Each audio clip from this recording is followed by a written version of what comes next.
ሱራፌል በቡሽሪና አልጋ ላይ ተንከባሏል። ጸጋ ተካፍያለሁ ይላል። የምን ጸጋ?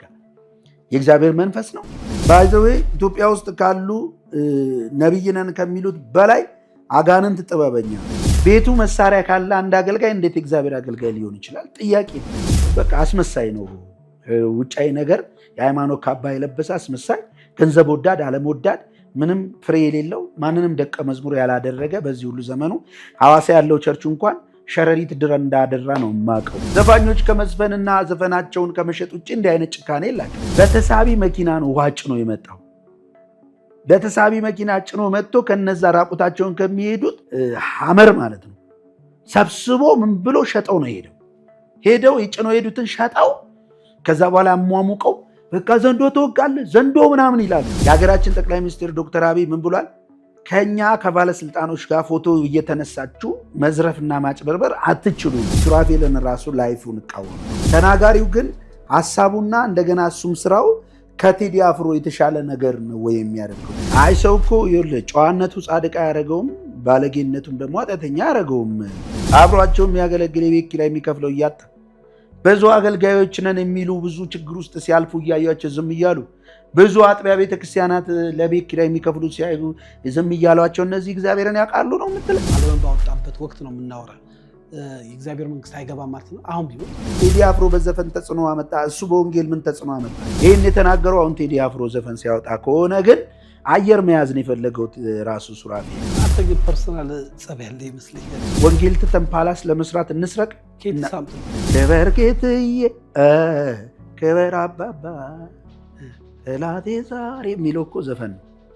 ገና ከፍጥረቴ የበረሃ ወይራ አደረች አራዳ በሐሩር የከሰም ተስፋ ርቆይ መላ የኔ ብርቱካን የኔ ጽጌረዳ። እኛ መዝሙር ብለን እንዘምርበታለና ያው ጌታ ስለተጠራበት ማለት ነው። ምናልባት የሐሙሱ ጌታ ቢሆንስ የተጠራው ኢየሱስ የሚል ስም ስለሌለ ማለት ነው።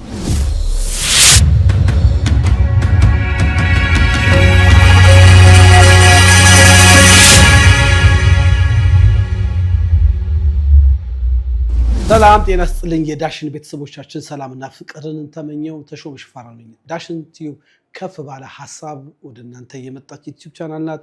እቺ ዩቲዩብ ቻናልን ሰብስክራይብ፣ ላይክ፣ ሼር፣ ኮሜንት ካደረጋችሁ ከፍ ያለ ሐሳብ ታገኛላችሁ።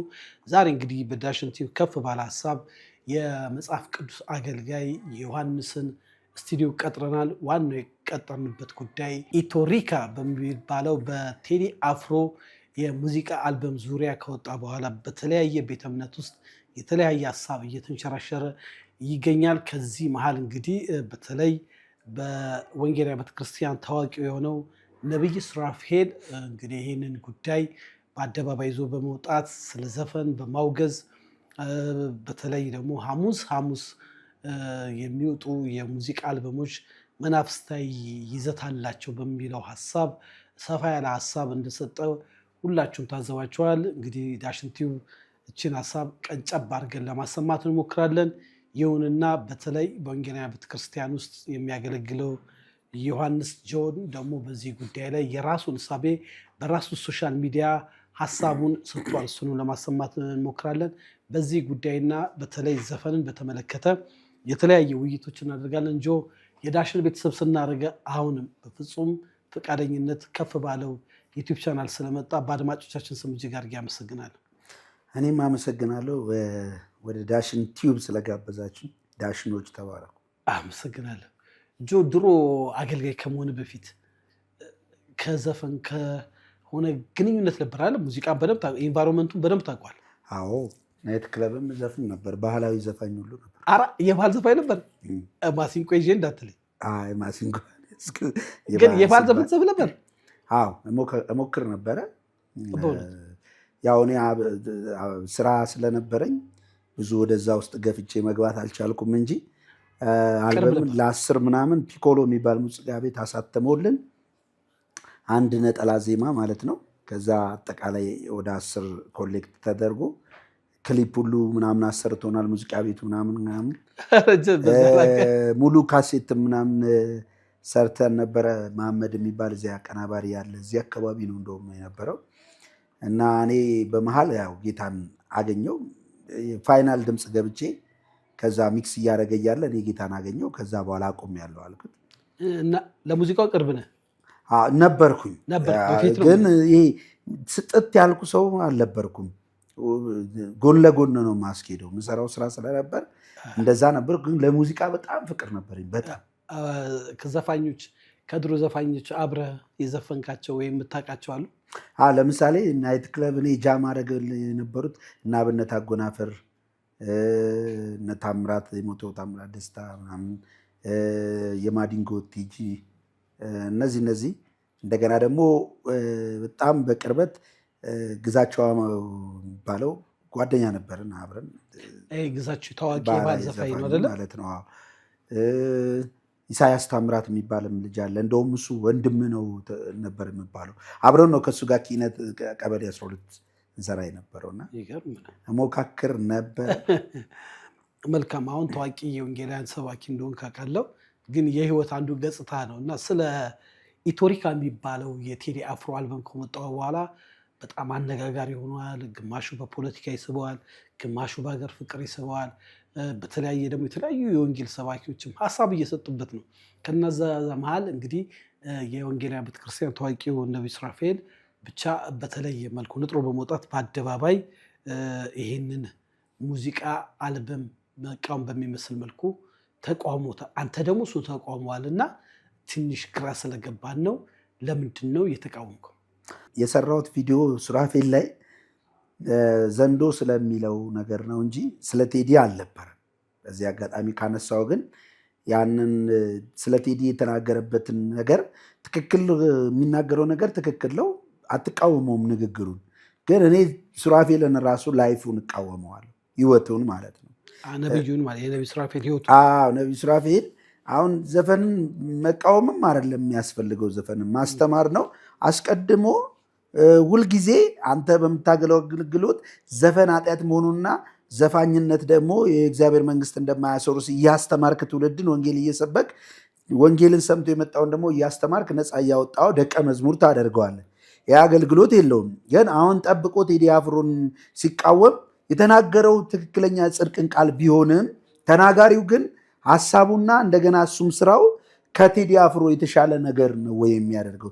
ቴዲ አፍሮ በነገራችን ላይ የወንጌል አገልጋይ አይደለም፣ የነቢይነትም ስም የለውም። ቴዲ አፍሮ ዘፋኝ ነው። በቃ ቴዲ አፍሮ አርቲስት ነው አይደል?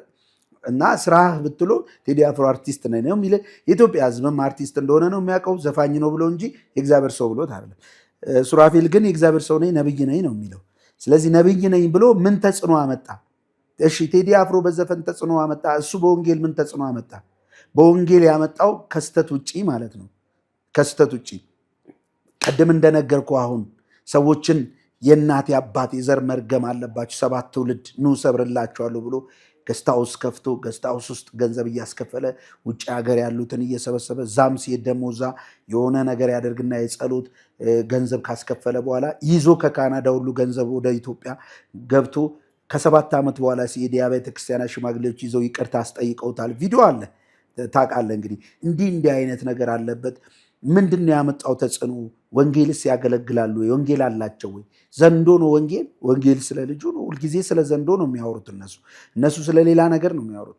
ስለዚህ ይህን የሚያክል ሚዲያ ይዘህ ወንጌል ማውራት ያልቻልክ ቴዲ አፍሮን መተቸት ምንም ይሄ ውሃ አነሳም። መልካ አንዴ ግን ሀሳቡን ሰምተን እንምጣቸው ለመወያየት እንዲመች። ዘፈን ማለት ባጭሩ በማር የተለወሰ መርዝ ማለት ነው። ስለ ሀገር ይዘፈን፣ ስለ ወንዝ ይዘፈን፣ ስለ ተራራ ይዘፈን፣ ስለ ፀሐይ፣ ስለ ጨረቃ ይዘፈን። የዘፈን ምንጩ ቅዱስ አይደለም። ሐሙስን ቅዱስ ብለው የሚጠሯት ያው እርኩስ መንፈሱ አሰራር የተገበረች ቀን ስለሆነች ይሄ ዘመን ለዘፋኝ ወይም ለዘፈን ምቹ የሆነ ጊዜ አይደለም። ሰው እጆቹን አንስቶ አሁን ወደ ፈጣሪው መመለስ ነው የሚፈልገው፣ ንስሐ መግባት ነው የሚፈልገው። ስለዚህ ባጭሩ ኢትዮጵያ እጆቿን ወደ እግዚአብሔር ትዘረጋለች ነው የተባለው። ወደ ፈጣሪ ሰው ለመመለስ ሬዲ በሆነበት ሰዓት ላይ ነው አሁን የተለያዩ የዘፈን ጋጋታዎች የምንሰማው። ከ1 እስከ 30 የበዓላትን ቀን በመደርደር ኢትዮጵያን ሽባ በማድረግ የኢትዮጵያን ጉስቁልናና ውድቀት ካፋጠኑ ሀገራት አንዱ ግብጽ ናት። ስለዚህ እኔ ከ4 ኪሎ ዘንዶ አልፌ የኢትዮጵያን ዘንዶ ገና ወጋለሁ። እሱም ብቻ ያው ሁለቱን ሀሳብ ላይ ከራሱ አንደበት ይሁን ብዬ ነው። አንዱ ያው ጀስት አንተ በጣም ስትዋጋው ወይም ስትቃወሙ ያየሁት ዘንዶ በተመለከተ ነው። እንግዲህ በቅርቡ አንድ የወንጌላውያን ቤተክርስቲያን አጥማቂ ካልተሳሳትኩ ሐዋሳ ሐይቅ ላይ የዛሬ ዓመት ይመስለኛል ወጣቶችን ሲያጠምቅ በአዞውን በዘንዶ እንደተበላ ይታወቃል። ያ የበላውን ዘንዶ ከዓመት በኋላ ሞቶ አገኘው ተናግሬ የነበረ ብሎ የተናገረውን በፍጹም እንዲህ አይነት ዘንዶ ፍጥሮ አይደለም፣ እንደውም የዘንዶን ቆዳ ለቦርሳ አድርጎ ሌላው ሀገርም ለምግብ ሊጠቀሙታል ስትል ሰምቻለሁ። ከላይ ደግሞ እንደሰማው ዘፈን ኃጢአት ነው እግዚአብሔር አይከብርበትም ብሎ የተናገረውን ትቃወማለህ? ለምን? እኔ አሁን ዘፈን ኃጢአት ነው የሚለውን ንግግር እኔ አልቃወምም በጭራሽ። እኔ እየተቃወምኩ ያለሁት የእሱን ላይፍ ነው። ዘንዶ ያለበትንም ቦታ አሁን ጠላቴ ሙቶ አገኘሁት ያለው አዞ ነው፣ ዘንዶም አልነበረ። አዞ ነው። አዎ ከውሃ ውስጥ የወጣ አዞ አርጅቶም ይመስለኛል ሞተው፣ ብቻ ባይኔምስ ይሞታል ዘላለም። የአጥማቂውን የበላው ነው ተብሎ አይቻልም። በምን አወቀው? እዛ ውስጥ ነበረ ሲበላው ሳይ እንትን ነበር፣ አይቶታል፣ ፎቶ አንስቶታል፣ ታርጋ ቁጥር አለው። በምን አወቀው? ቪዲዮን አይተዋል። ግን ቢያይማ ኖሮ ፓስተሩም አይበላም። ባይዘው የዛሬ ዓመት አይደለም የቆየ ነው። ፕሬዘንስ ቲቪ ቻናል ላይ እየታየ ነበረ ሲያጠምቅ እዛ እና ሊያጠምቅም ሄደው ያን ጊዜ ከማጥመቁ በፊት አይቶ ከሆነ አዞ አለና እዛ እናጠምቅም ብሎ መከልከል ይችል ነበር። ቢያይ ኖሮ አዞ ይበላሃል ብሎ ማየት ነበረበት፣ እንደ ነብይ ማለት ነው። አሳይቶት እግዚአብሔር ስላልከኝ ነው አንተ ከሆነ ስላልከኝ። ስለዚህ የለም ከ5 ከ6 ከ7 ከ8 ዓመት በኋላ ሲሄድ እዛ የሞተ አዞ አገኘ።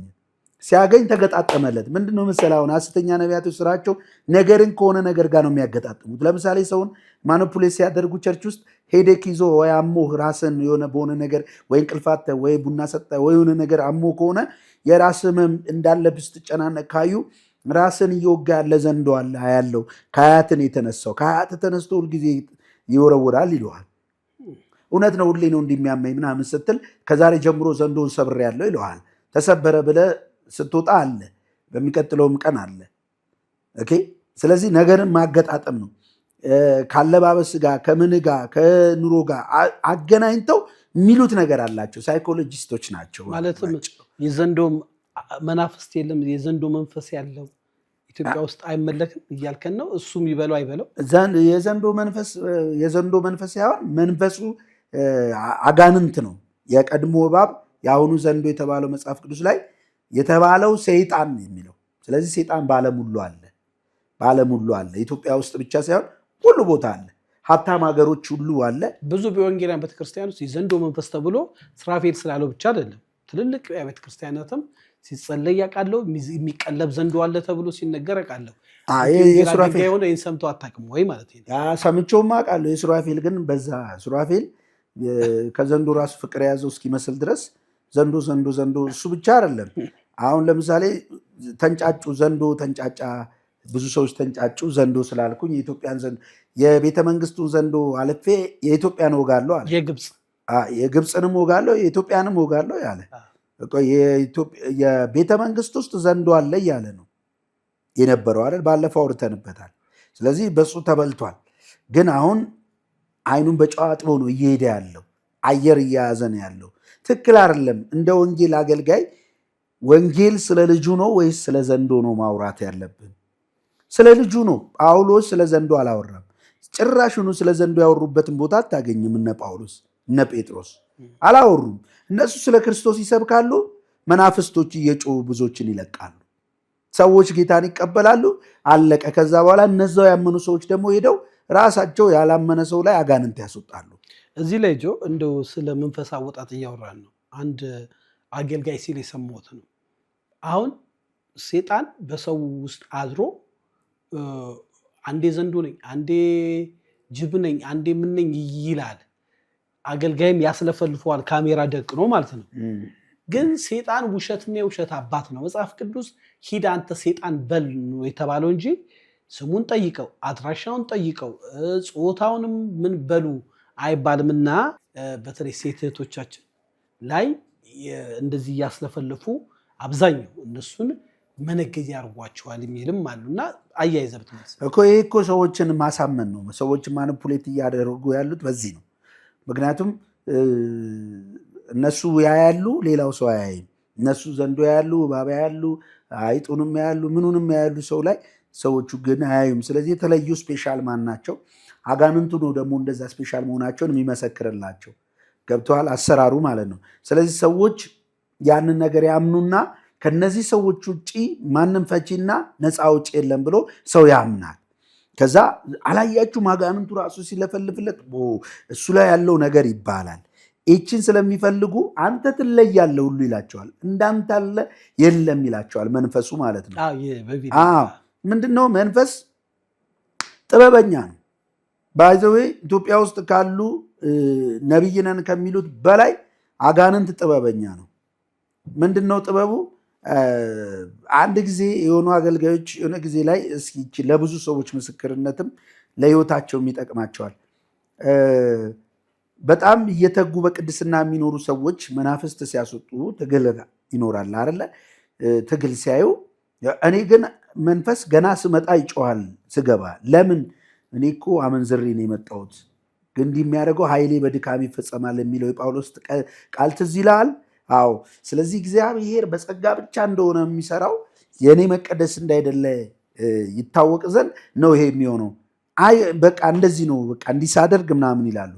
ይሄ ግን የአጋንንት ሲስተም ነው። የደረስኩበት በኋላ አጋንንቱ ጉባኤ ውስጥ ገና ሲመጡ እንዲህ አይነት ህይወታቸው ንጹህ ያልሆኑ ሰዎች ቶሎ ነው ራሱን የሚገልጠው። አውቁ ራሳቸውን ይሸውዳቸዋል። ከዚያ አተ የተቀባ ሰው አተ ምናምን ሲላቸው እነሱ ላይፋቸው እኮ ያውቁታል እነሱ። ከዛ በኋላ እነሱ ያንን ምን ያደርጋል? ልትል የፈለግከው ይሄ እንግዲህ አጋንንት የሚንጫጫላቸው ነቢያቶቹ አገልጋዮች በዚህ የተለከፉ ናቸው ልትለን? ያው አብዛኛውን እንደዚህ አይነት ችግር አለባቸው። እኔ እያወራሁ ያለሁት የገጠመኝንና የነገሩኝን ወይም እኔን ያኔ አዲስም ስለነበርኩ በዚህ አይነት ነገር ውስጥ ሊያሳምኑ ይሞክሩ የነበሩ ሰዎች ናቸው። ገጠመኝን ነው የምነግርህ። እና እኔ ግን ምን ደረስኩበት? ምን አልኳቸው? መንፈሱ እየሸወዳችሁ እናንተ ህይወታችሁ በዚህ ነገር እየተጨማለቀ ከሄደ በኋላ በቃ ከህይወት ትወጣላችሁ። እግዚአብሔር ከእናንተ ጋር። አንድ ጥያቄ፣ አጋንንት ከሚንጫጫል ያንተ ከእግዚአብሔር ጋር ያለ ግንኙነት አይበልጥም? ለአንድ ክርስቲያን ለአንድ አማኝ እሱ ነው የሚበልጠው። ምክንያቱም ወደ ክርስቶስ ሰው የሚመጣው የዘላለም ህይወት ብሎ ነው የሚመጣው እንጂ አጋንንት ስለማንጫጫ ከባድ አጋንንት ተሸክም የሰው አጋንንት ብታንጫጫ ምን ጥቅም አለው ብዬ ነው። ምንም ጥቅም የለውም ባጭሩ። ስለዚህ ምንድነው አጋንንት ጥበበኛ ነው፣ እንዲህ ይሸውዳቸዋል። ስለዚህ ኢንተርቪው ማድረግ ምናምን አንድ ቦታ ላይ ኢየሱስ ስንት ናችሁ ብሏቸዋል። እሷን ይጠቀሟታል። ሌጊዮን ነን ያለውን ቦታ ማለት ነው። እሷን ይጠቀሟታል። መንፈሱን ሊለፈልፍ ይችላል። አንተ ግን ጸጥ በልና ውጣ ልትለው ነው የሚገባው። መልካም። እዚህ ላይ ነቢይ ሱራፌል ሐሙስ ዕለት ነው የቴዲ አፍሮ አልበም የወጣው። ከዛ በኋላ ይወጣል ነበረ። ሐሙስን ከመናፍስታይ አገናኝቶት የሆነ 8 የሚል ቁጥር አለው። ብቻ ብዙ ትንታኔ የሚፈልግ ነውና እዚህ ላይ ሱራፌል ሐሙስ ቀን የምትሰራ ክፉ መንፈስ ብሎ ተቃውሞታል። አንተ ደግሞ ከሰኞ እስከ ዓርብ የሚወጡ አልበሞችስ ምንድን ናቸው ብለህ እስክድም ከሸይ ስናወራ ነበረና ትንሽ እዚህ ላይ ጆ ብትለው። ያው ዘፋኞች ብዙ ናቸው። እንግዲህ ዘፈን ሲያወጡ ሐሙስ ብቻ አይደለም አልበም የሚለቀቀው፣ በበዓላት ይለቀቃል፣ በተለያየ ቀኖች ይለቀቃሉ። እነዛን ቀኖችንም ኮንሲደር ማድረግ ነበረበት ብዬ አስባለሁ። ግን የሐሙሱ ፈረስ የሚባል አለ። እንደዚህ የጥንቆላው ሲስተም ላይ እንደዚህ የሚሰራ ጥንቆላ አለ ኢትዮጵያ ውስጥ። ያንን አስታኮ እሱን ለመናገር ፈልጎ ነው። ስለዚህ ሐሙስ የወጣበት ምክንያት ከመንፈስ ጋር የተያያዘ ነው ብሎ ሊያያይዘው ነው። ምንም ጠንቆላ ቤት መሄድ ሳያስፈልግ ዘፈን የእግዚአብሔር አይደለም፣ የታወቀ ይህም አያስፈልገው። ዘፈን የእግዚአብሔር አይደለም። ዘፈንን የሚዘፍነው ሰውየው ነው የሚቀበለውና ያንን ግጥሙንም ምንንም የሚያደርገው አምልኮት ደግሞ ሰውየው ወደ ሴጣን ቤት ባሄድ ራሱ ያጋንንት ነው። ለምንድን ነው ዘፈን ያጋንንት ነው? አዎ። ለምንድን ነው እንደዚህ የሚል መጽሐፍ ቅዱስ? ቆይ ዘፈን ያጋንንት ነው? አዎ። ዘፈን ምድራዊ ዘፈን ምድራዊ ዘፈን። አዎ። እሺ። ዘፈን የሚሰማስ እኮ ታዲያ ሰሚውና እኮ ዘፋኙ አንድ ናቸው። እሺ። ዘፋኝ የእግዚአብሔር መንግስት አይገባም ይላል። አዎ። ዘፋኝ እኮ ነው ሰሚው። ቴዲ አፍሮ እንግዲህ በጣም ኃይለኛ ዓለምን ባወጣበት ወቅት ነው የምናወራ። የእግዚአብሔር መንግስት አይገባም ማለት ነው። አሁን ቢሞት እንዴት ይገባል? ዘፋኝ የእግዚአብሔር መንግስት አይገባም። ታዲያ ሱራፌል ምንድነው ጥፋቱ? ሱራፌል ጥፋቱ ምንድነው?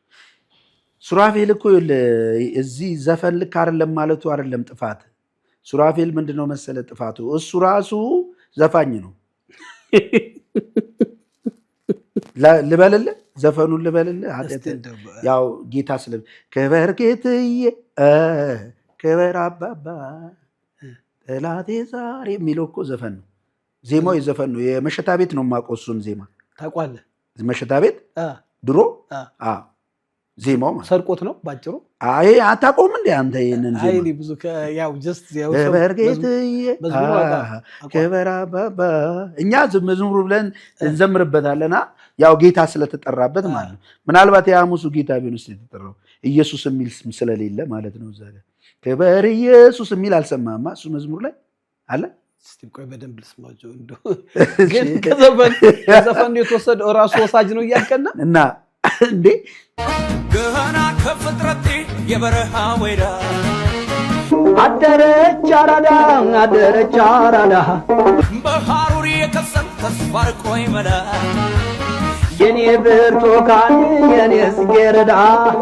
እሺ ስለዚህ ዘፈን ኃጢአት ነው ማለቱ ትውልድ ያጠፋል ካለም ወደ እግዚአብሔር ትውልድ መመለስ ማለት አለ ማለቱ እሱ 100% ትክክል ነው። ራይት ነው የሚደረገው። ገባ? ግን ይሄንን ማስተማር ሱራፌል በዘመኑ ሁሉ ይሄን የተናገረው አሁን ቴዲ አፍሮ ዘፈን ሲያወጣ ከሆነ ግን አየር መያዝ ነው የፈለገው ራሱ ሱራፌል።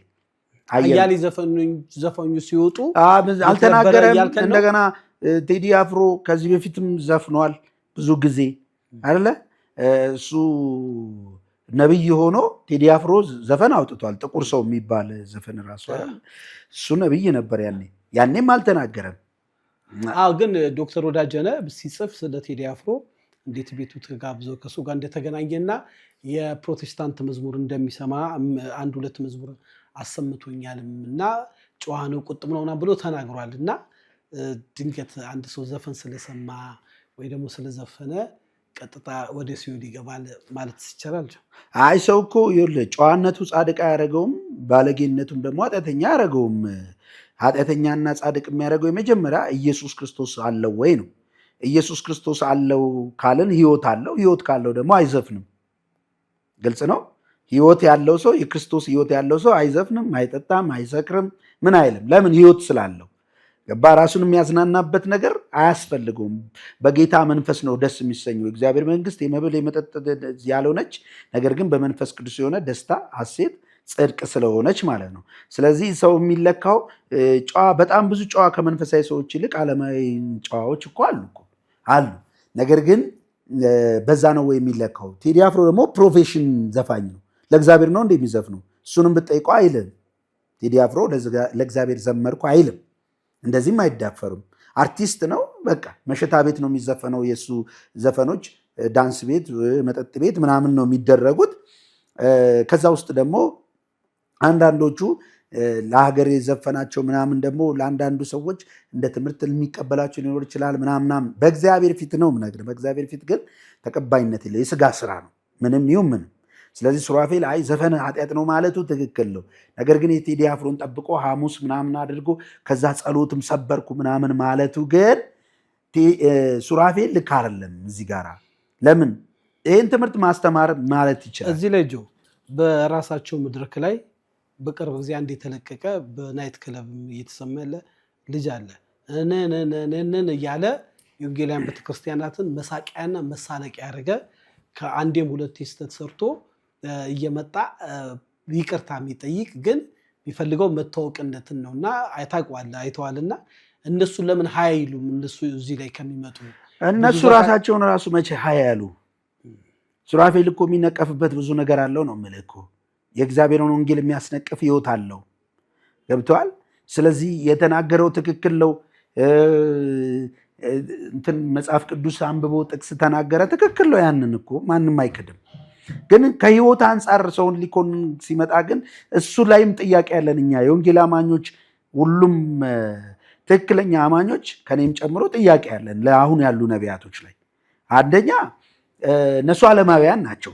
ስለ ዓለማዊ መቃወም አይችሉም። ዓለማውያን ናቸው። የሚያደርጉትን ሁሉ ዓለምን፣ ሀብትን፣ ምናምን ገንዘብን ነው የሚወዱት አይደል? በአንደኛ ዮሐንስ ምዕራፍ 2 ቁጥር 15 ላይ ዓለምንና በዓለም ያለውን አትውደዱ፣ ዓለምን ምኞቱም ያልፋሉ፣ ዓለምን የሚወድ የእግዚአብሔር ፍቅር በእርሱ የለም። ይሄም ዓለም መውደድ ማለት የኑሮ ትምክት፣ የገንዘብ ትምክት፣ ገንዘብ ወዳድነት እነዚህ ናቸው ይላል። ገባ? ስለዚህ ይሄ ደግሞ እነሱ ውስጥ አለ። ገንዘብ ወዳድ ናቸው፣ ዓለም ወዳድ ናቸው። አብሯቸው ያለ አገልጋይ እንኳን እነሱ የተለወጡበትን ያክል አይለወጥም። እነሱ የለበሱትን ልብስ አይለብስም። እነሱ የበሉትን አይበላም። አብሮ እያገለገለ እነሱ ያደረጉትን እነሱ ያላቸውን ገንዘብ የለውም እና አገልጋይ ናቸው፣ የቤተክርስቲያን መሪ ናቸው፣ ግን የናጠጡ ባለጠጋዎች ናቸው። መጽሐፍ ቅዱሳዊ ነው ወይ? አዲስ ኪዳናዊ ነው ወይ? አይደለም። ሰው በመጠን እንዲኖር ለማስተማር ፊተኛ ስትሆን፣ በቅድስናም በኑሮም በቃልም በሁሉ ነገር ፊተኛ ስትሆን ምሳሌ ልትሆን ይገባል። እነዚህን ሁሉ የማያሟሉ ናቸው። አንድ ሁለተኛ ደግሞ ሊንካቸው ነግሬያለሁ። ከነ ቡሽሪን ጋር ነው ሊንካቸው። እኔ አሁን በጣም ሱሬ የምወደው በጣም በአብያተ ክርስቲያናት ሲዘምር ቡሽሪን ከማግኘቱ በፊት የሚገርም ቸርች ሲጀምር ራሱ እኔ ሄጃለሁ እሱ ጋር በጣም የምወደው ወንድም ነው። ነገር ግን በህይወቱ ላይ ጥያቄ ምንድን ነው? ከነዚህ ሰዎች ጋር ነው ሊንክ ያላቸው፣ መንፈስ የሚወራረሱት ከነሱ ጋር ነው። እነ ቡሽሪ ደግሞ የወጣላቸው ምንድን ናቸው? አጭበርባሪ ሌቦች ናቸው። ፎቶ አነሳለሁ በስልክ እያሉ የሚያጭበረብሩትን ብዙ ጊዜ አይተናል፣ አሳይቻለሁ እኔ ራሴ። እንደገና ደግሞ ትምህርታቸው ሞዳሊ የስላሴን አስተምሮ የማይቀበሉ ናቸው። የስላሴን አስተምሮ አይቀበሉም። አብም ወልድም መንፈስ ቅዱስም ራሱ ኢየሱስ ነው ብሎ ነው የሚያምኑት። ብዙ ሰው የሚከተላቸው በተአምራት ስም ስለሚመጡ ነው። ስለዚህ ሐሰተኛ ምልክቶችን ያደርጋሉ። ከዛ ደግሞ የመናፍስት አሰራር አለ አብሯቸው። ገንዘብ ይዘርፋሉ። ገንዘብን ብቻ ነው የሚሰብኩት። ስለዚህ እነዚህ ራሱ ከምንድን ናቸው? ከዘፋኞቹ የባሱ ያው ነው። ኦልሬዲ እነዚህ በመንፈሳዊ ስም የሚያጭበረብሩ ናቸው። ሱራፌል በቡሽሪን አልጋ ላይ ተንከባሏል። ጸጋ ተካፍያለሁ ይላል። የምን ጸጋ? የእግዚአብሔር መንፈስ ነው? ሊሆን አይችልም። በፍሬያቸው አየናቸው። በቆይታ ብዛት አየናቸው። ተጽዕኗቸውን አየን። ቤተክርስቲያንን አፈረሷት። የኢትዮጵያ ወንጌላውያን አብያተ ክርስቲያናት የነበራቸውን ንጽሕና አጡ። ገንዘብ ነው የሚያሳድደው። ታላላቅ ቤቶችን፣ ካምፓኒዎችን፣ ዳቦ ቤቶችን፣ ፋብሪካዎችን ነው የሚያሳየን አይደል? ከየት ተነሳ፣ ከየት አመጣው፣ እንዴት ተነሳ ብለን ብንመረምር ያው ቲሸርት እየሸጡ ማነው ገዝታውስ እያከራየ ከውጭ ሀገር ሁሉ በሰልፍ ሰው ይመጣ ነበር። እሱ ይሄዳል። እዛ ሲሄድ ገንዘብ ሰብስቦ ነው የሚመጣ። ይሄ አደባባይ ሚስጥር ነው። ስለዚህ መጀመሪያ እሱ ራሱ ዘፋኞቹን ከመቃወሙ በፊት ስለ ዘፈን ኃጢአት ነው ማለት ጥሩ ሆኖ ሳለ እኔም የሚሄድበት መንገድ ልክ አይደለም፣ መመለስ አለብን። ልክ አንድ ጊዜ ነቢይ አትበሉኝ ከዚህ በኋላ ወንድም በሉኝ ብሎ ነበር። መልሶ ግን ነቢይ ሱራፌል ምናምን ብሎ ነው የሚናገረው። አንተ ግን ፐርሰናል ጸብ ያለ ይመስለኛል። እኔ በጣም ስለምወደው ሱራፌል እንዲስተካከል እፈልጋለሁ። የመጀመሪያ የነበረውን ላይፉን ስለማቅ ማለት ነው። ጌታን ይወዳል፣ ወንጌል ይወዳል። በጣም ሲዘምር እየዞረ በአብያተ ክርስቲያናት ጌታን ብቻ የሚወድ ልጅ ነበረ። ስለዚህ እኔ ያንን ሱራፌል እፈልገዋለሁ። አሁን ላይ ያለው ሱራፌል በቃ አስመሳይ ነው። ውጫዊ ነገር የሃይማኖት ካባ የለበሰ አስመሳይ፣ ገንዘብ ወዳድ፣ ዓለም ወዳድ፣ ምንም ፍሬ የሌለው፣ ማንንም ደቀ መዝሙር ያላደረገ በዚህ ሁሉ ዘመኑ ሐዋሳ ያለው ቸርቹ እንኳን ሸረሪት ድረ እንዳደራ ነው የማውቀው። እዚህ አዲስ አበባ ነው ያለው። አንዳንዴ ሲፈልግ ኮንፈረንስ ብሎ ይሄዳል። ስለዚህ አገልጋዮች ያላበቃ በየቦታው ቸርቾች ወንጌል ገጠር ውስጥ ወንጌል ያልሰራ ሰው እየሄደ ከገጠር እንኳን ውሃ ሸጧል። አንተ እንትን የሚባል ሙርሲ ነው ምናምን የሚባል ሀገር ሄጄ ነበረ።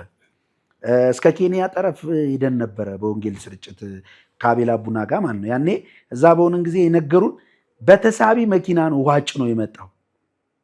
በተሳቢ መኪና ጭኖ መጥቶ ከነዛ ራቁታቸውን ከሚሄዱት ሐመር ማለት ነው ሰብስቦ ምን ብሎ ሸጠው ነው ሄደው የጭኖ ሄዱትን ሸጠው ከዛ በኋላ አሟሙቀው በቃ ዘንዶ ተወጋለ ዘንዶ ምናምን ይላሉ።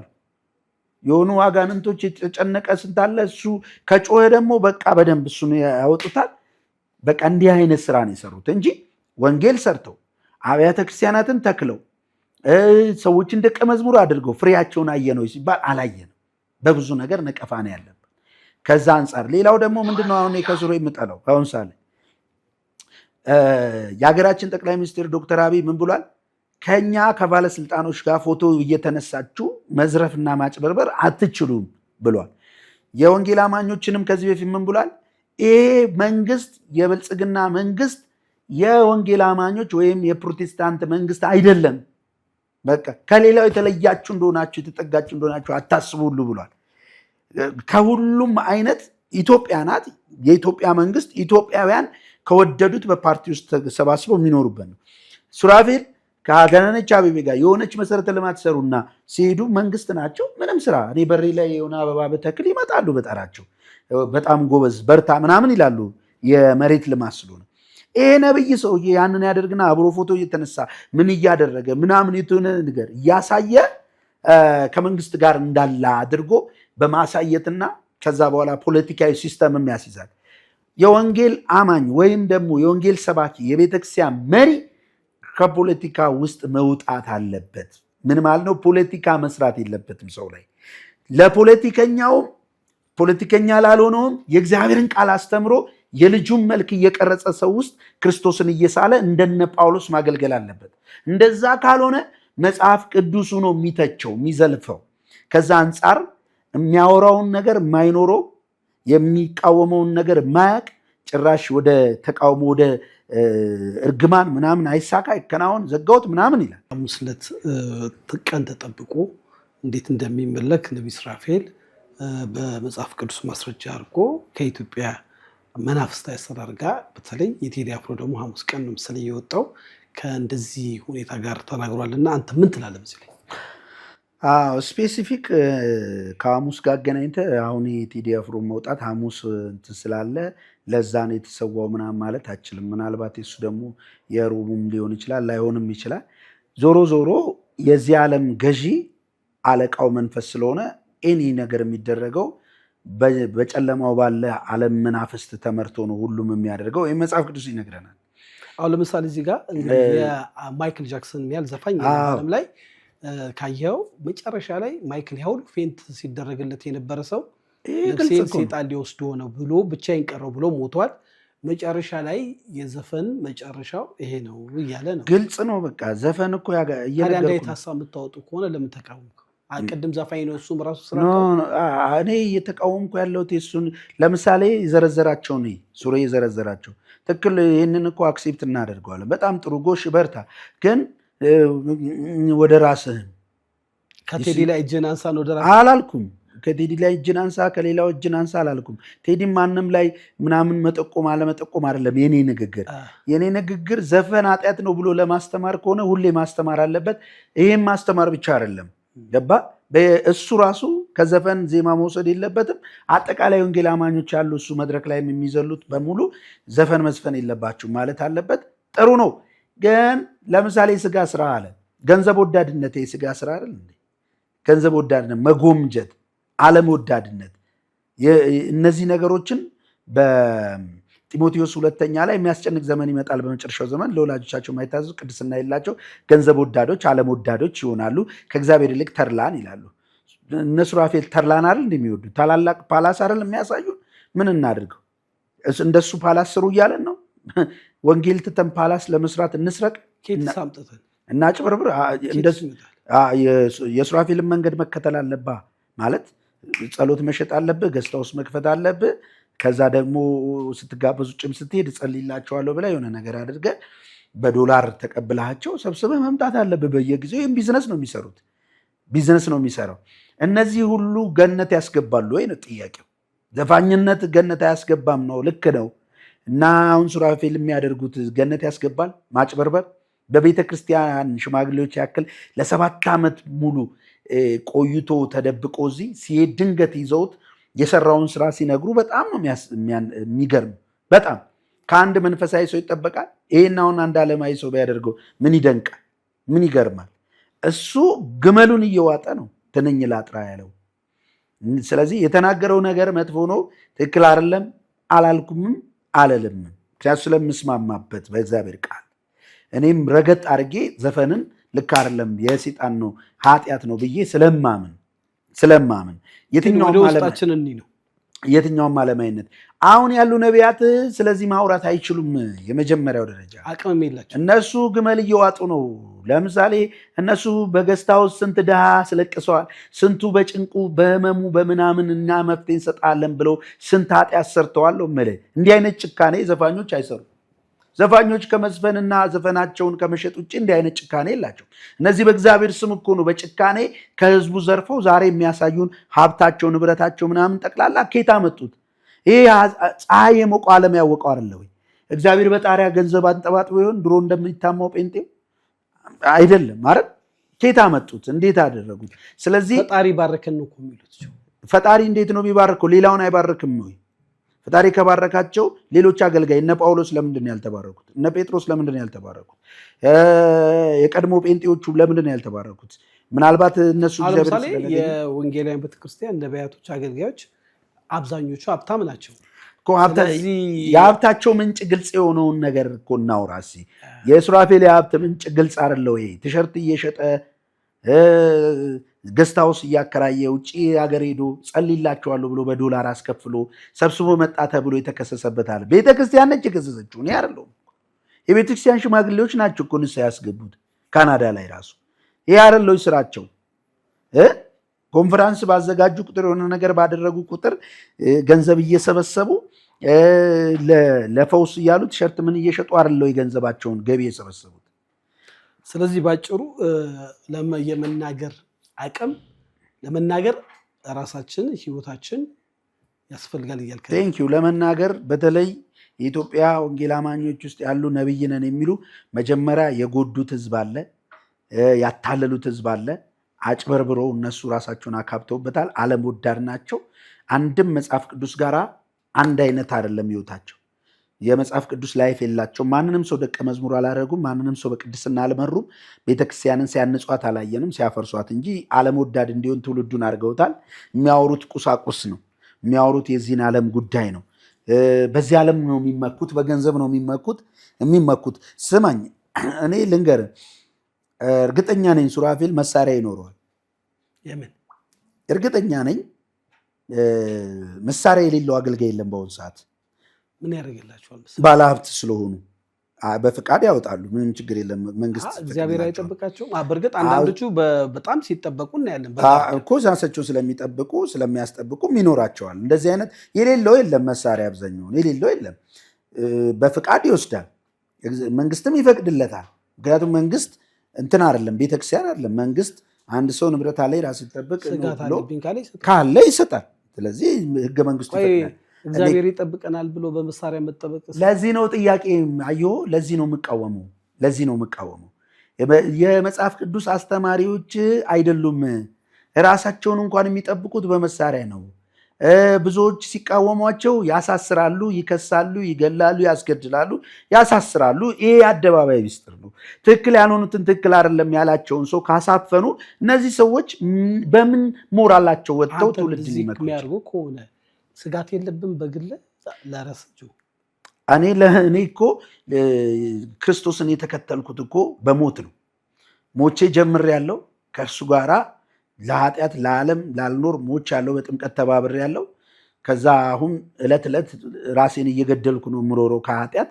ደግሞ በዚህ ሰውነት ማለት ነው ነፍሴ እስክትወጣ ድረስ ነው የምከተለው። ስለዚህ ማንም ሰው ሊገለኝ ከመጣ የትም አበለበል ነኝ፣ በየመንገዱ አለው ወንጌል እየሰበኩ። ስለዚህ ችግር የለብኝም።